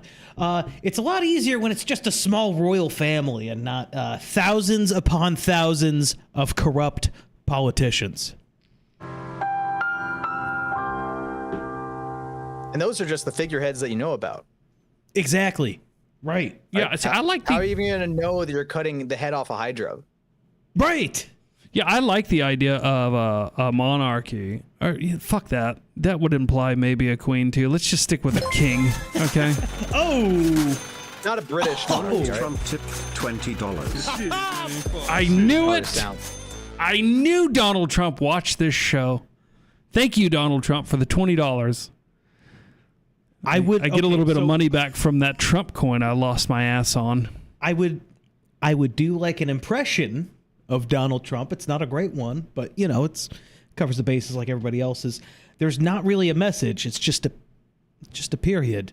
Thank you so much, Donald Trump, 45th, 47th President of the United States of America, of Israel. Thank you so much for the $20. We appreciate that. I don't know who to actually thank because Donald fucking Trump is here. But I'll also thank Rooman for sending $1 saying astronauts get a lot of ass because it's in the name. Fair point, sir. Great observation. So back to the monarchy thing real quick. We'll just say a king. If you got the right guy in that you knew had your values and everything, then he could just do a decree. And I like that. Royal decree, baby. I don't like that. Doesn't have to go to the Supreme Court. Right. It's streamlined. But everybody naturally gets nervous due to poor kings in the past decreeing shit that's not great. And you're like, well, fuck, the king said it. I got to do that.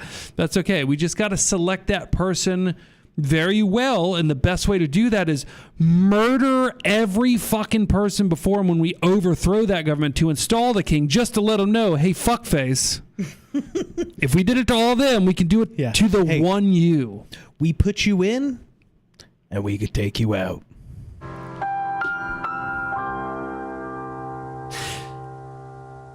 Dan Bongino posted on Twitter this week in a rant of him being a retard. He said, I'm frequently disappointed in politicians. Are you? Which ones? Which ones, Dan? But Tom Massey defied the odds in my unfortunate experiences with him. As he surpassed my lowest expectations. This Zero pretends to be a principled defender of liberty, but in the real world, he supports third world tyranny. He's coming from the dickhead that was supposed to help turn the FBI into the museum of the FBI. And all you did was just be another shitty, or actually, I guess, a really good deputy director of the FBI. Yeah. And then retire after a year. Back to your show with that nobody can actually be watching. Right. So your numbers are fake, or they're watching because they fucking hate you, which means they're not going to give you money, which means this plays into my theory of everybody whose name you know in media is put there. So you listen to them because you're told to. That's why this show will never get big. But I feel like I don't even have to insult the guy. I literally just have to read his own words and everybody just fucking hates him more. Because everybody is very aware that this guy covered up a pedophile ring. Yeah. And still is. And is on record now with all the documents by law being declassified, still claiming that Jeffrey Epstein did indeed kill himself. Anyway, he went on to say, here are the receipts from a phone call I had with the Zero offering him a briefing on multiple investigations he was inserting himself into by publicly commenting on them.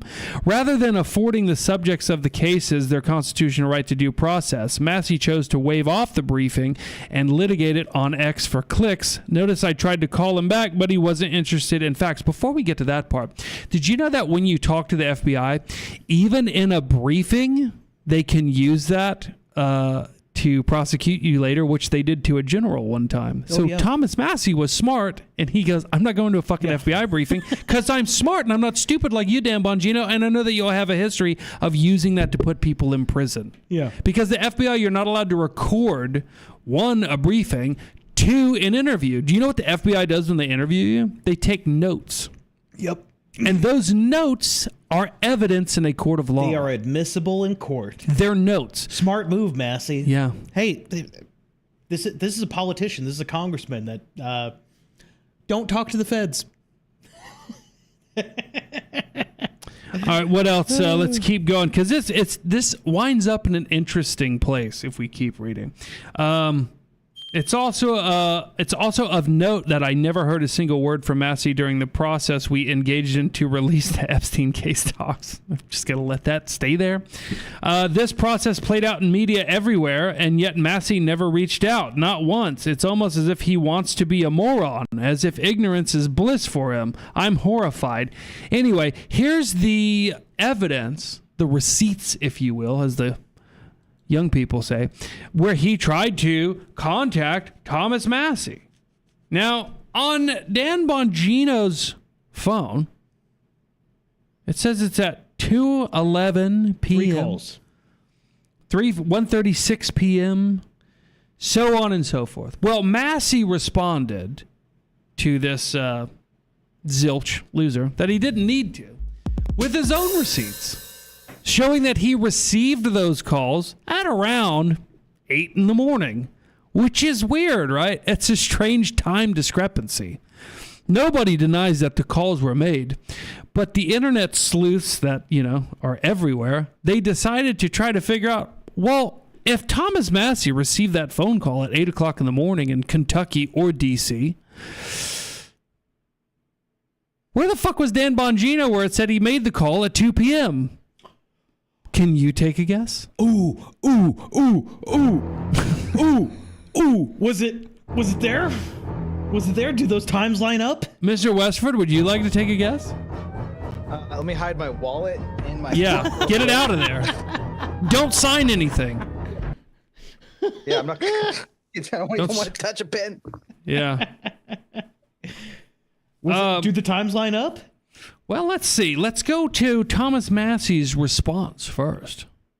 All right. And he says, Dan, in your first call, which I think is the first and last occasion you ever spoke, you seemed upset that I had received and had released FBI whistleblower information about the pipe bomb investigation. He was mad about that. 2, I informed you that your staff had threatened to criminally investigate my staff as retribution against me. And when he says criminally investigate, that has consequences. Yeah, that means he intends to put you in prison. Not investigate. That's the point of the investigation, to try to ruin your life. They weren't just going to dig or do a little research. No, they were going to try to throw him in prison. And why? Why would they want to get rid of Massey? So weird. You threatened to personally finance a defamation suit against reporters on behalf of a suspect. Perhaps it was also a veiled threat to sue me. You said those depositions aren't going to fund for the people involved. So I like how he left that typo in there. Or something like that. In any case, Deputy FBI Director shouldn't be financing civil lawsuits against reporters covering cases the FBI is working on. And you said you were going to call every agent in and get to the bottom of the whistleblower issue. You offered me a briefing, but blah, blah, blah, blah, blah. This is how a smart person responds to a retard. Yeah. So the answer is, it might be in that community note right there. Oh, actually, yeah, go. You can just cut over there. I'm not going to read all of Massey's stuff. People have too short of an attention span, including myself. So there's 2 community notes. So the first post had a community note right here. The screenshots recycle the same November 25th phone logs, 10-minute call plus missed follow-ups. They show contact occurred but do not refute the J6 pipe bomb whistleblower letter on mishandling, retaliation, or Massey staff threat claims. Bongino left the FBI in January 2026. By the way, that reminds me, speaking of the pipe bomber, the now CIA employee or contractor that was first named as the pipe bomber by somebody at Blaze Media failed the FBI lie detector test. She still works for the CIA, either directly or as a contractor, and they threw some autistic black guy in jail and they said he's the pipe bomber. Huh. Isn't that weird? I don't know. It's kind of odd. Seems cover-uppy. That's I don't weird. know. So, yeah, okay, what's this? Dan Bongino says this in reply. I'll read it real quick. Also, it's pretty telling that you never mentioned the Epstein case to me prior to your re-election issues. I saw you at the DOJ with other members as we were working on the case. Blah, blah, blah. Community note says at the April 28th DOJ dinner. Ooh. I had some of those. Did you? I had some DOJ dinners. Rhett Massey asked Attorney General Bondi when Phase 2 of the Epstein files would be released. Contradicting the claim, he said nothing about the cases. And there's documented proof of it. Weird. It's almost like Dan Bongino's a fucking liar. Yeah. Weird. Yeah, what a cocksucker. Anyway, they go back and forth, and Dan Bongino just looks dumber and dumber with every response. And Massey just... Well, he looks like Massey, you know? Yeah, he just, you know... Speaking of Epstein, Bondi got fired. The deputy AG has been put in as the interim attorney Please general. tell me it's Indian. Please tell me they're Indian. No, his name's Todd Blanche. Now, I won't play the video because our guests can't hear it, but he's the same one that said we're not going to pursue the Epstein files anymore in a press conference when asked by a reporter. We're just cutting to the core now.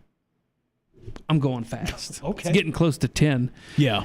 And I don't know if I ever answered the question. Yeah, the timestamp did line up with Dan Bongino being on Israel time. Yeah. So anyway, all right. What do we got to end the show with? We got Fishback. Fishback. Fishback, no thanks. I've got it. Oh, that piece of shit? I don't know if he's a piece of shit, but he's too good to be true, and he had a little misstep.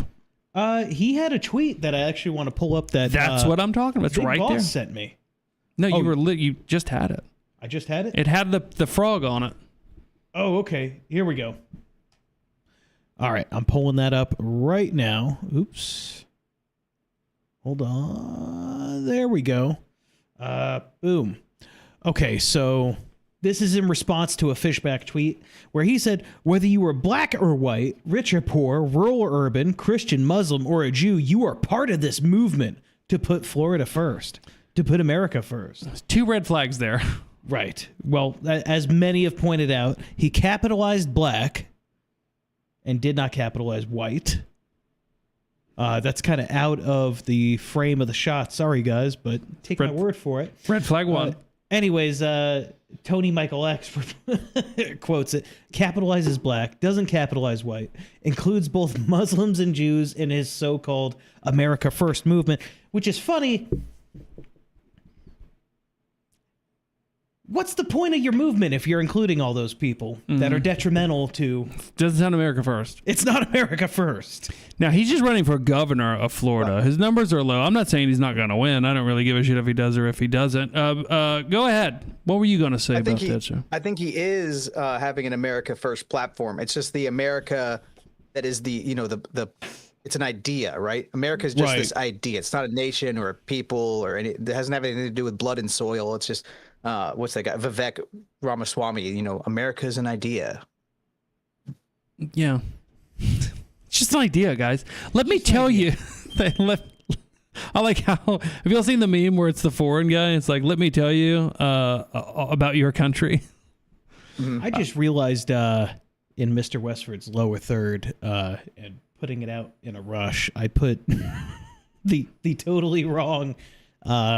handle. It says me Westford. It's supposed to say it's me Westford. It's me Westford. Oh, buddy. I you had a lot to do. That's my first mess up of the night. I've been killing it. I've been on fire, baby. Yeah, it doesn't hurt us. Yeah.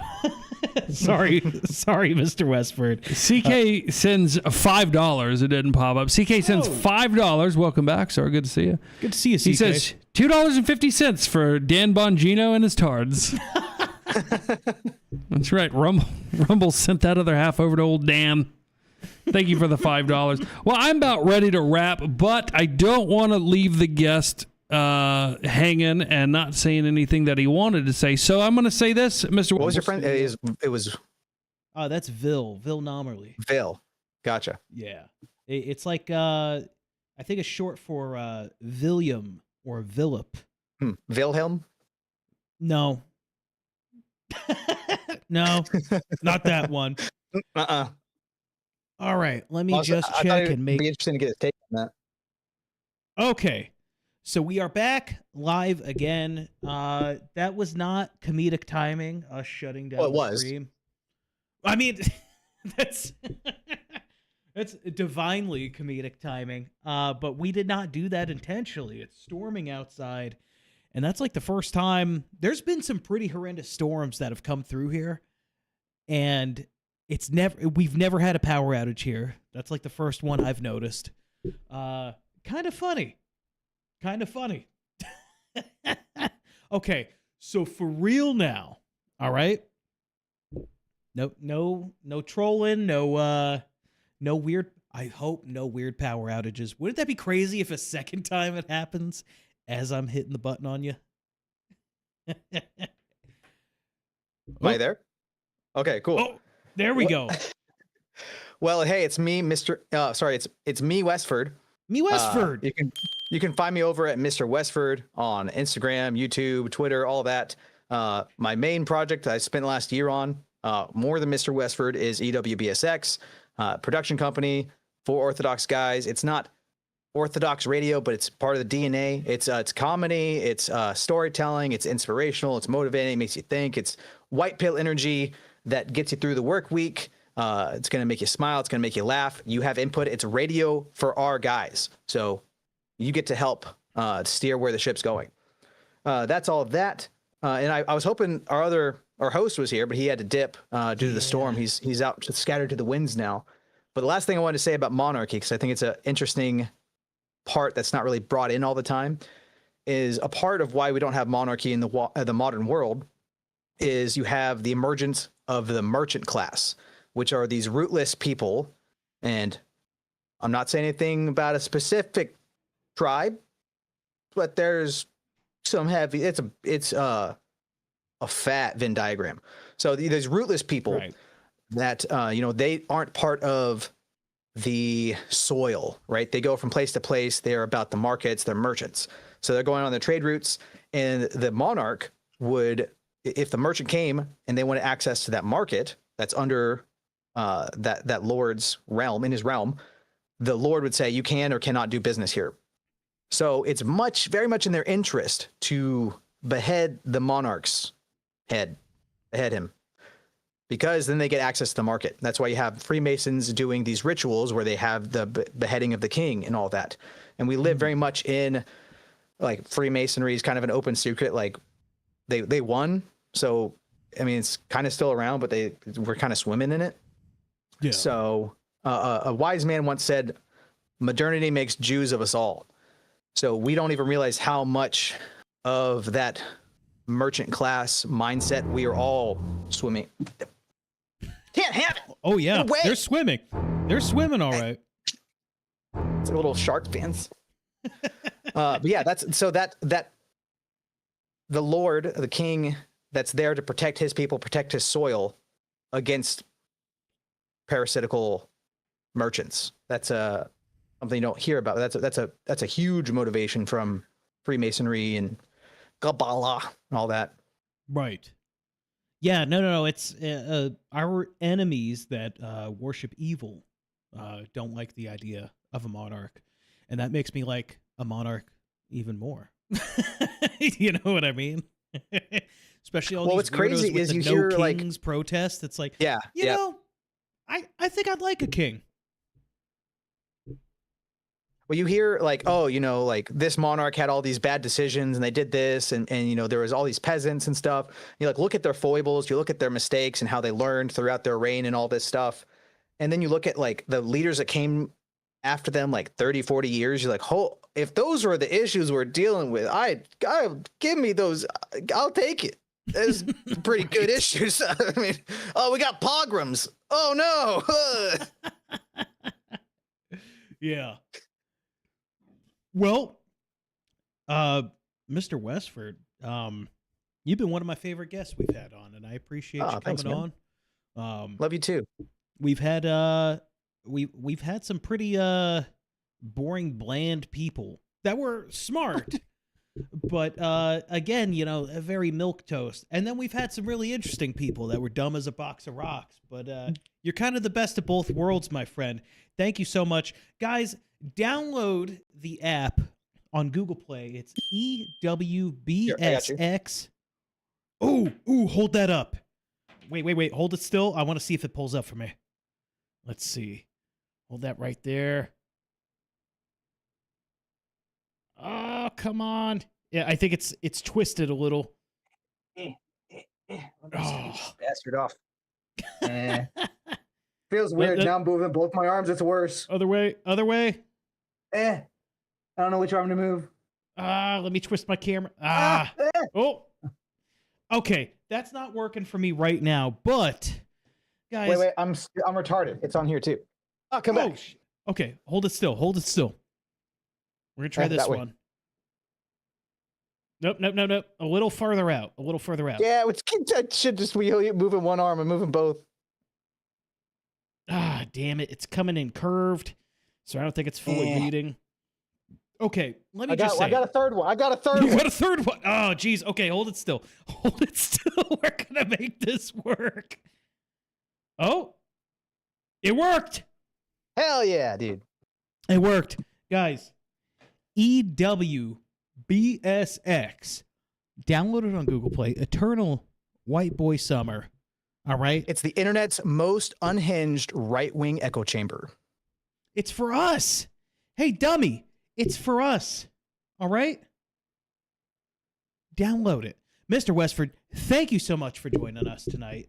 I'm sorry Vil disappeared. The blackout happened and he's just gone. I don't know if he left with the power. The blacks are out. I'm out of here.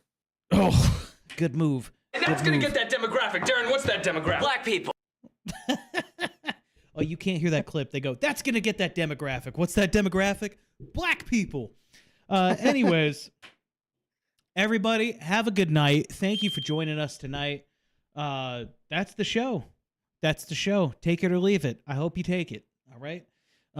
This is us at Murder the Media. This was Murder the Media Live. It's been real. It's been nice. And if you haven't yet, find Christ. Good night, everybody. Now I just sit here for like 10 seconds for the stream to catch up. So that way when I end it, It actually stays. It actually ends on time. They've got to actually fix that kind of stuff. I've tried to do comedic timings for ending streams so many times, and you click it and wait